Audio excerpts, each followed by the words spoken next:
My 3-year-old disappeared in Target for 2 seconds. My son was 3 years old. It was supposed to be a simple Target run, just a few things, nothing crazy. You know how that goes, a few things, turns into a full cart, random snacks, a new candle you didn't need, and a toddler who's starting to lose patience. We're finally checking out. I've got my receipt, my bags, my sanity barely hanging on. I'm outside adjusting everything in the cart, shifting bags so they won't fall. And then, I look away for maybe 2 seconds. When I look up, my son is gone. Completely gone. No sound, no giggle, no mom, look what I found. Just silence. At first, I try to play it cool. I tell myself, he's right here, just around the corner. But then my true crime podcast brain kicks in and starts screaming. This is it. Someone took him. He's gone. My stomach drops. My hands are shaking.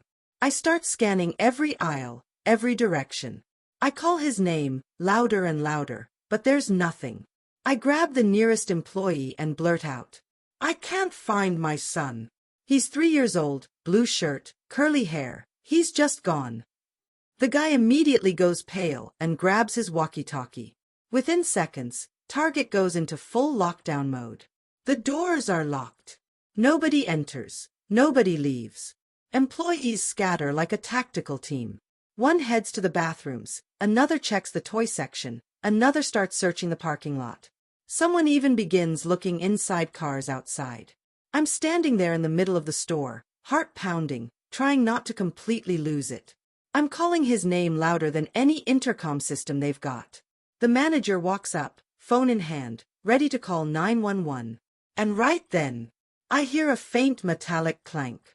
It's coming from the cart area. I turn toward the sound, and suddenly, my son slides out from underneath the stacked carts, covered in dust, looking up at me with this little smirk, like, "Hey, what's up, Mom?" I just froze. Half of me wanted to cry, the other half wanted to yell.